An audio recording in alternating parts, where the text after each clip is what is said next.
La TVT au cœur de l'information.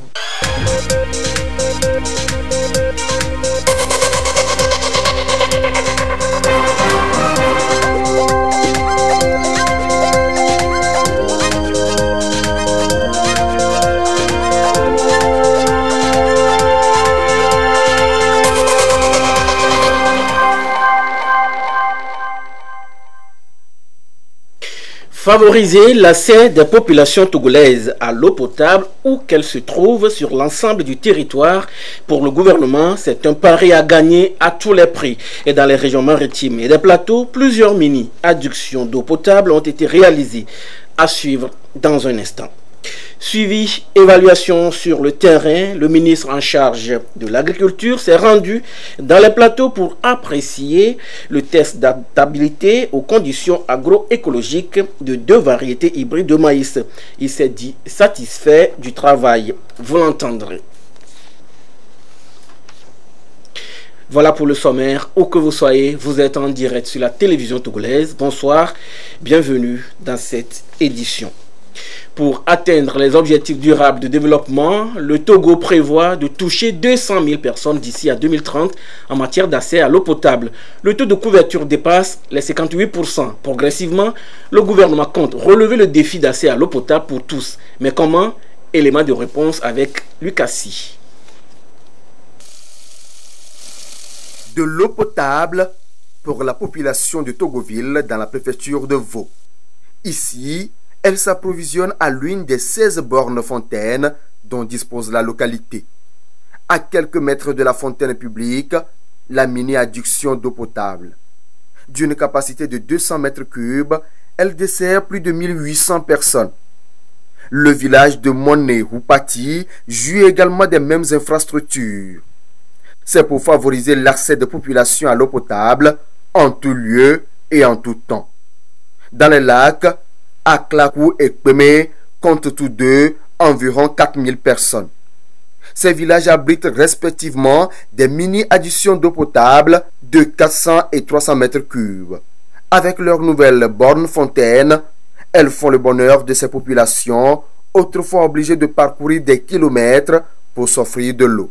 Depuis qu'on nous a installé le château, la population nous souffre d'eau. Tout marche bien. Les gens puissent comme ils veulent, il n'y a pas de difficulté. À chaque moment, on a de l'eau en qualité et en abondance. Un grand merci au président de la République et à son gouvernement pour nous avoir doté de ce château. Avant, nous buvons de l'eau de marigot et des puits. On a vu que ce n'est pas du tout potable et il nous a fait installer un château. Nous avons de l'eau à boire normalement.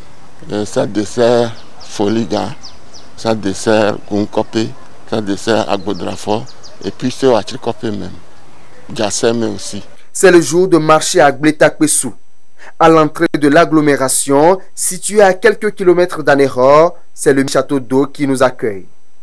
Comme les précédents, il permet aux populations de Kpessou et de ses environs d'avoir de l'eau de qualité en permanence. À Titangon, à longueur de journée, enfants et femmes défilent ici pour se procurer de cette denrée vitale. Nous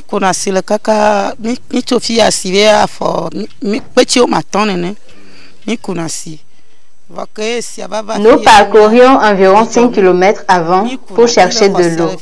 Mais avec les nouvelles infrastructures d'eau, nous nous réjouissons. Le gouvernement a fait à notre endroit une merveille. Nous l'encourageons à faire davantage afin que la commune d'Attignon puisse se développer. L'eau est une denrée vitale. Même en temps de famine, lorsqu'elle est en quantité suffisante, elle pourra nous sauver.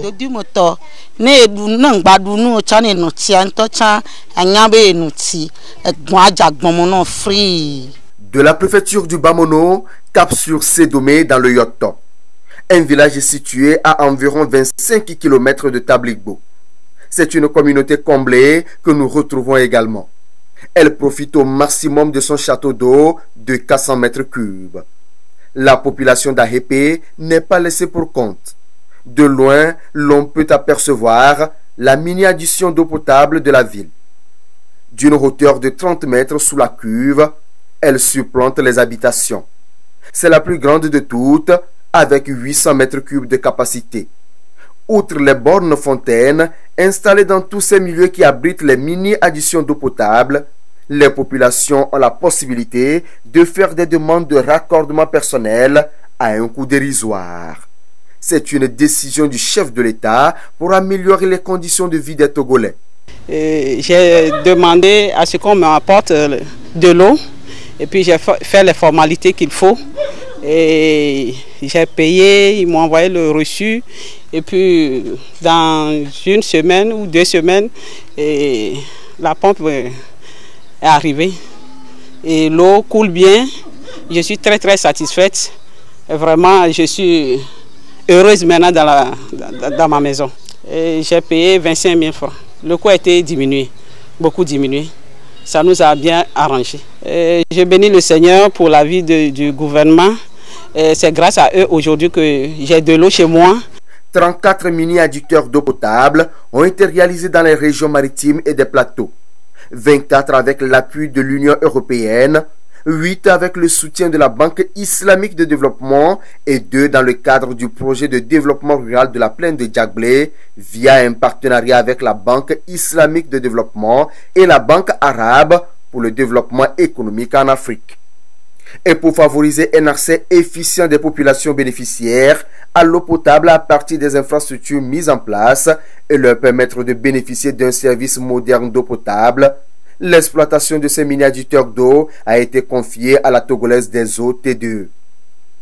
8 mini-adductions d'eau dans 4 préfectures ont été retenues sur la base de la capacité de stockage de leur château d'eau pour la première phase de cette opération, notamment les mini-adductions d'eau de Sédomé et Arépé dans la préfecture de Yotor, Momehumpati et Togoville dans le Vaud, Gletakpessou et Atitangon dans la préfecture du Bamono et à Klakou et Kweme du canton d'Agbodrafort dans les lacs. La démarche sera donc progressive. Plusieurs raisons justifient le transfert des mini-adductions d'eau potable mises en place dans les différentes localités à la Togolaise des eaux, notamment la gestion et le suivi efficace des différents ouvrages pour un meilleur service d'eau potable aux populations, la responsabilité qui incombe la TDE d'exécuter les extensions de réseau dans toutes les régions du pays financées par l'État dans le contexte de la riposte contre le Covid-19.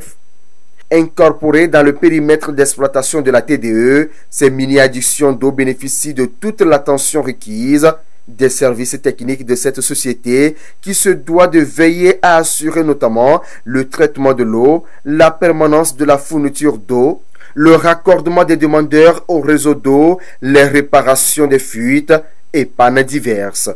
C'est pour favoriser un meilleur accès des populations à cette denrée vitale dans ces différentes localités bénéficiaires et d'y accroître rapidement le nombre de branchements tout en densifiant le réseau d'eau potable existant. Dans la même optique, les mini-adductions d'eau potable d'Adétikopé dans la préfecture d'Agonivé et de Djagbé dans le Zior sont érigées en agence TDE. L'eau potable étant l'une des priorités du gouvernement, de bonne volonté mettent la main à la pâte pour que la mayonnaise puisse prendre. Le député du parti UNIR, Noël de Pouken, a fait don d'un point d'eau potable aux populations de Nassiégou dans l'Oti. Fini donc la consommation de l'eau de qualité douteuse dans la localité. Tchazimna Baga.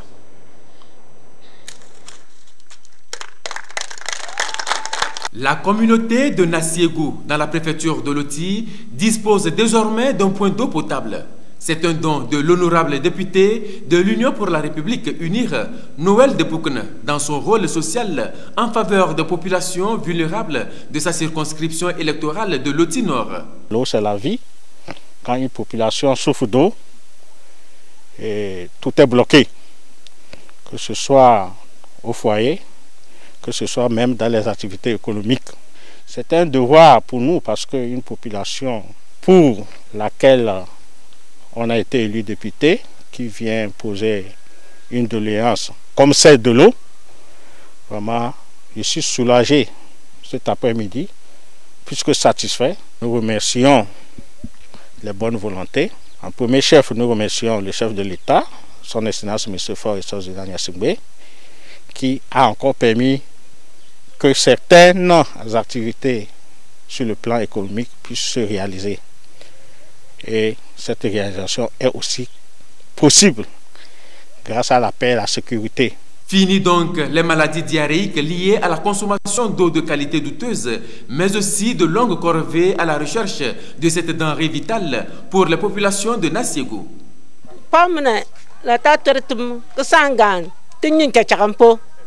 Entre-temps, on souffrait vraiment de l'eau. On ne trouvait pas de l'eau à boire et on faisait vraiment des kilomètres à trouver de l'eau à boire. Mais à présent, si nous venons du champ trop tard à la maison, on peut venir maintenant épuiser, aller et s'occuper de nos préoccupations. Je remercie l'honorable Dupougne Noël, que son excellence Fort et Sozina Nassingé, de nous avoir offert ce cadeau. L'entretien de l'ouvrage est l'autre sujet phare abordé pour assurer sa pérennité. Nous avons eu le don, c'est à nous maintenant de savoir l'entretenir pour que ça puisse nous faire un temps. On a tant souffert pendant des années et qu'en ce jour, si on a eu cette grâce de la part de ce généreux, nous allons pouvoir l'entretenir pour que ça nous fasse des années. Et au moment où il y a panne, que nous puissions nous mobiliser, nous puissions même cotiser pour arranger la panne et continuer toujours par l'utiliser. Quand quelqu'un te donne quelque chose et que tu sais l'entretenir, demain il fait encore te doter une deuxième chose. Coût de l'ouvrage, 6 millions de francs CFA. Sa réalisation témoigne de la proximité réelle des élus du parti Union pour la République Unir avec les populations à la base, mais aussi leur désir énorme d'œuvrer pour leur bien-être au quotidien. L'État togolais veut libérer au moins 8000 hectares de terrain pour booster la production agricole. Des terrains aménagés qui seront destinés à la culture du riz, du maïs et du maraîchage, entre autres. Précision, Sandra Ziagbi. Après le programme des agropoles et le mécanisme incitatif de financement agricole MIFA, le gouvernement entend joindre l'acte à la parole à travers l'aménagement très prochainement de plus de 8000 hectares agricoles dans les 5 régions économiques du Togo. L'information est tombée la semaine dernière. Fidèle donc à sa politique de promotion du secteur agricole, le Togo lance jusqu'au 18 août prochain une procédure visant le recrutement des entreprises spécialisées pour aménager par dessouchage 8109 hectares de terres agricoles sur toute l'étendue du territoire national. En effet, et dans les détails, l'offre qui comprend 5 lots porte sur 750 hectares de terres agricoles dans les savanes, 2759 hectares dans la Kara, 2000 hectares dans la centrale, 1900 hectares dans la région des plateaux et 700 hectares dans la région maritime. L'aménagement des terres devrait entrer dans la droite ligne de la décision du gouvernement de valoriser davantage le foncier en faveur de l'agriculture qui occupe plus de 65% de la population active. Faut-il rappeler que déjà en février 2019, le gouvernement avait-il pris un décret en Conseil des ministres pour contraindre tout propriétaire d'un fonds de terre rurale à la mettre en valeur sous peine de voir attribuer son exploitation à toute personne qui en fait la demande. À charge pour le demandeur d'engager la mise en valeur selon les conditions du bail. Il faut noter que malgré tous les efforts du gouvernement en faveur de la promotion du secteur agricole, beaucoup reste encore à faire afin de réussir l'axe 2 du plan national de développement PND 2018-2022. Tenez, selon les statistiques actuelles, sur 3,4 millions d'hectares de terres agricoles disponibles, seulement 45%, soit 1,53 million, sont valorisés. Et aujourd'hui, pour réussir la sécurité alimentaire et passer à la transformation, cette extension des terres cultivables et surtout sa mécanisation deviennent une urgence. La terre ne trompe pas, dit-on souvent. Agriculture toujours, 2 variétés hybrides de maïs sont en essai à goût. C'est pour tester leur adaptabilité aux conditions agroécologiques et surtout évaluer leur taux de production. Le ministre en charge de l'agriculture, Koutera Bataka, s'est rendu sur le site d'expérimentation. Qu'en a-t-il exactement? Qu'a-t-il constaté? Sylvain Abdou. Sur ces parcelles sont mises en expérimentation 2 variétés d'hybrides de maïs, notamment le maïs blanc et jaune. Les 2 variétés sont cultivées sur une superficie de 1 hectare chacune avec une particularité, un grain par semis et un écart d'environ 25 cm. La mise en essai de ces deux variétés consiste à évaluer le potentiel de production afin de vulgariser la méthode pour permettre aux producteurs de l'adopter pour accroître leur production. Comme c'est une nouvelle technique, il nous fallait essayer ça dans notre localité pour voir est-ce que c'est adapté, est-ce que le rendement auquel on s'entend, on aura ça. Voilà, c'est pourquoi on a conduit ces essais. Cette variété, par exemple, derrière nous, elle est jaune. Il y a la variété blanche là-bas. La particularité, c'est que depuis le schéma de semis, c'est-à-dire l'écartement entre les pieds, l'écartement entre les lignes, c'est un peu différent de ce qu'on fait conventionnellement. Et puis, la quantité d'engrais qu'il faut apporter est aussi différente. Mis à part ça, on s'attend à un grand rendement. Le potentiel de cette semence, c'est 13 tonnes pour justifier un gain supplémentaire. Ces variétés ont été semées le même jour que cette variété locale, communément appelée Ikene, qui déjà perd progressivement sa verdure au moment où les feuilles des nouvelles variétés sont toujours vertes. La technique est conduite par la Société togolaise d'intrants et d'équipements agricoles, STIEA. Avec ces variétés, la production est de 13 tonnes à l'hectare au lieu de 7 tonnes. Une pratique que le ministre de l'Agriculture, de la production animale et halieutique a appréciée tout en relevant tous les avantages de cette nouvelle culture. Il est en train d'être introduit une nouvelle variété de semences de maïs hybride qui a un potentiel dépassant les 7 tonnes à l'hectare, ce qui permettra de baisser le coût de revient du maïs pour la société afin de rendre ces farines plus compétitives aussi sur le marché. Mais en même temps, ça va permettre de soutenir aussi la filière avicole qui obtiendra le maïs à bas prix afin d'avoir des proventes à moindre coût et une production à des coûts compétitifs. L'ambition pour le gouvernement, c'est de permettre aux producteurs de produire en grande quantité pour dégager des produits pour leur propre alimentation et la sécurité alimentaire, mais aussi avoir des revenus pour améliorer leurs conditions de vie. 16,5 milliards de francs CFA, c'est le montant que la Banque africaine de développement BAD a mis à la disposition de l'État togolais pour lui permettre de lutter efficacement contre la pandémie au nouveau coronavirus. La banque soutient donc les mesures de riposte sanitaire et les efforts d'atténuation des effets socio-économiques de la pandémie. Kwasiglé, Sonia Amenipo. Les institutions financières se mobilisent en faveur des pays pour mieux organiser et réussir leur riposte. Au Togo, c'est un appui budgétaire d'un montant global de 24,64 millions d'euros, soit environ 16 milliards de francs CFA. Annoncé depuis le mois de juin, cet appui lui est octroyé la semaine dernière par le biais du Fonds africain de développement FAD. Dans le détail, il comprend un prêt de 7,34 millions d'euros et un don de 6,17 millions d'euros auxquels s'ajouteront 11,12 millions d'euros de prêts de facilité d'appui à la transition FAT Pilier 1, un mécanisme de financement développé par l'institution multilatérale panafricaine et destiné aux pays en transition.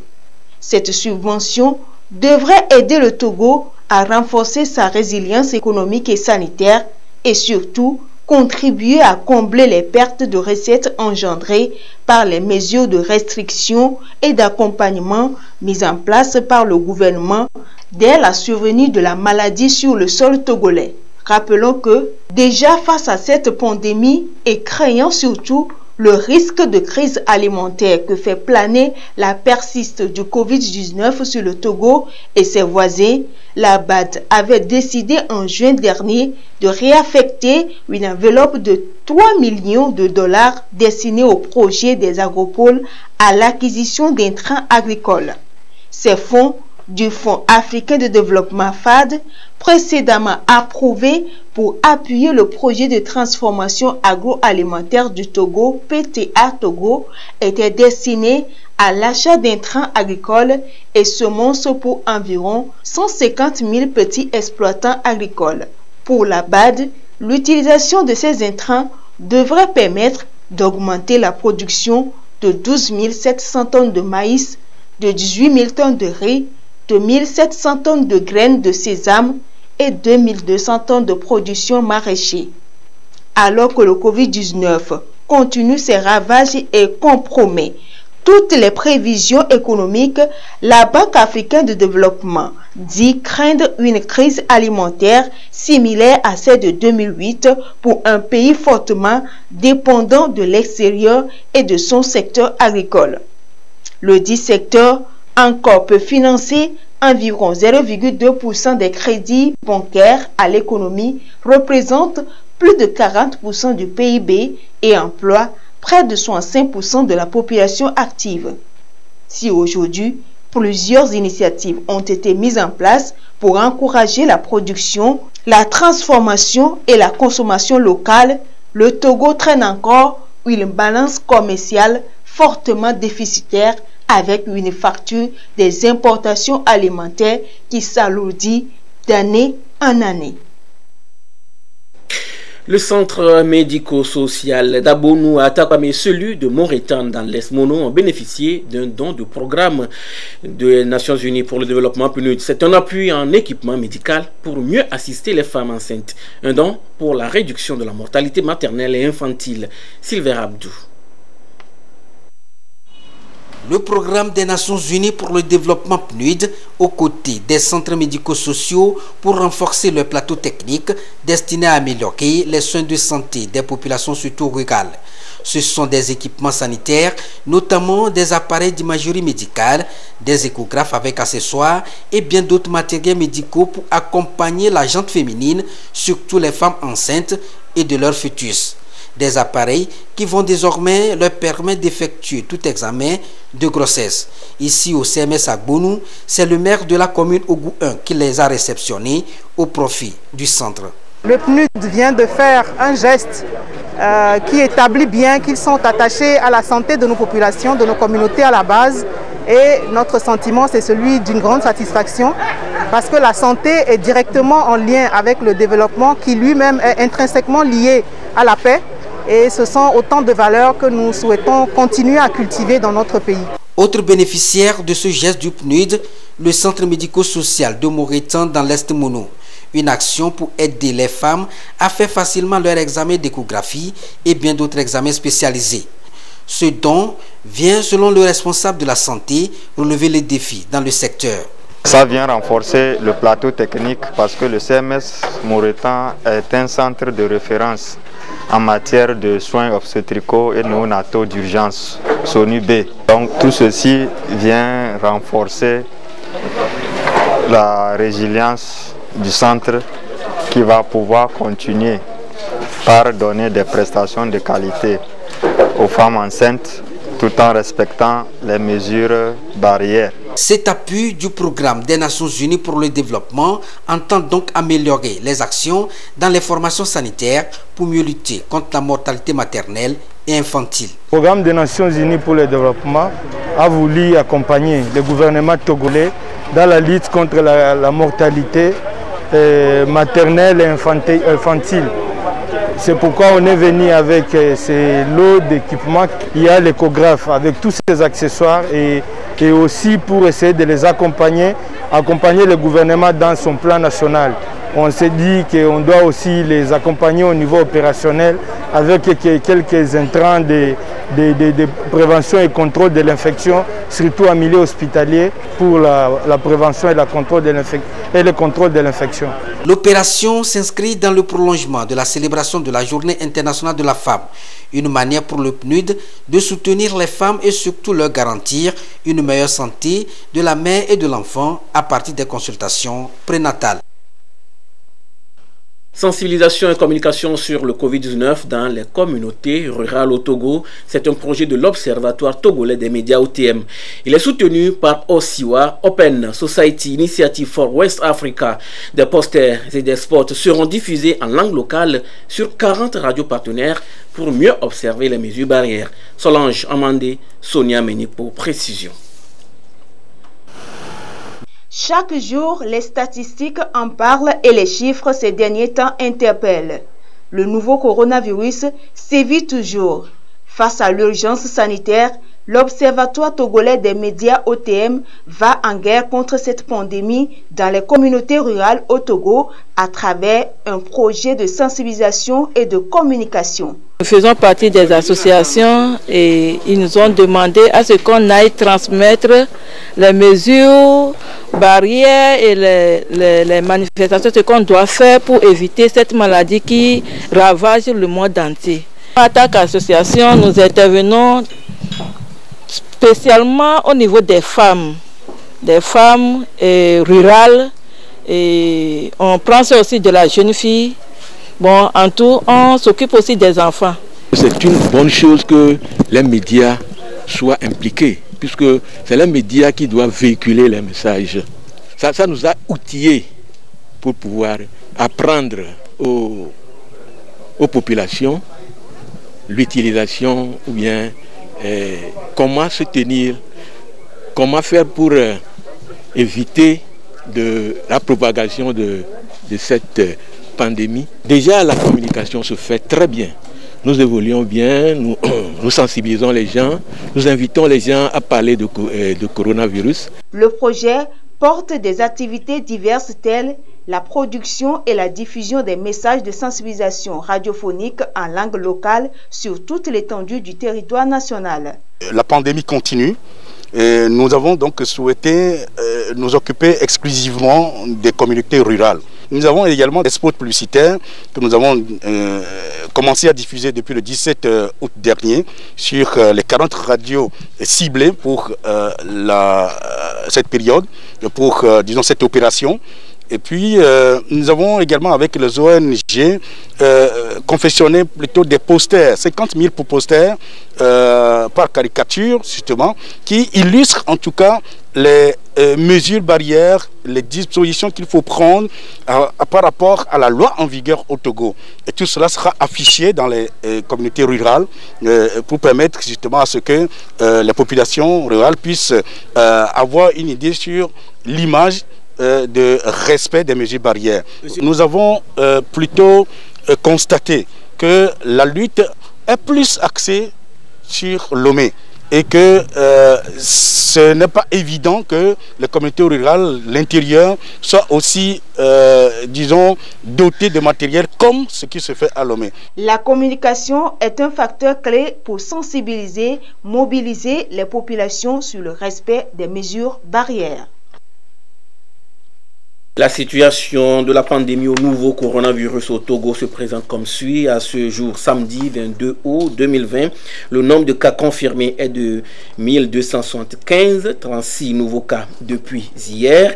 Le nombre de personnes guéries est de 903, 12 nouveaux guéris depuis hier. Le nombre de cas actifs est de 345. Le nombre de décès est de 27. Un communiqué signé par le ministre en charge de la Santé, professeur Moustapha Miji Yawa. Plusieurs secteurs sont touchés par la pandémie au Covid-19. L'OTR a mis en place des mesures d'allègement pour le paiement des taxes et impôts. Les nouvelles ordonnances fiscales en faveur de ces secteurs dans ce sujet de Eliagba Nyandao. Adoptées depuis le 30 juin dernier, les nouvelles mesures fiscales s'appliqueront jusqu'à la fin de l'état d'urgence, même un mois après. À en croire, la mesure édictée par le président de la République en vertu de la loi qui l'habilite à légiférer par ordonnance. Pendant l'état d'urgence sanitaire, les transports, les hôtels, les restaurants et organismes assimilés agréés, ainsi que les organisateurs de circuits touristiques agréés vont bénéficier d'une réduction spéciale de 25% sur la compte de la patente. Comme on peut bien le constater durant cette pandémie du Covid-19, les secteurs les plus touchés sont ceux précités.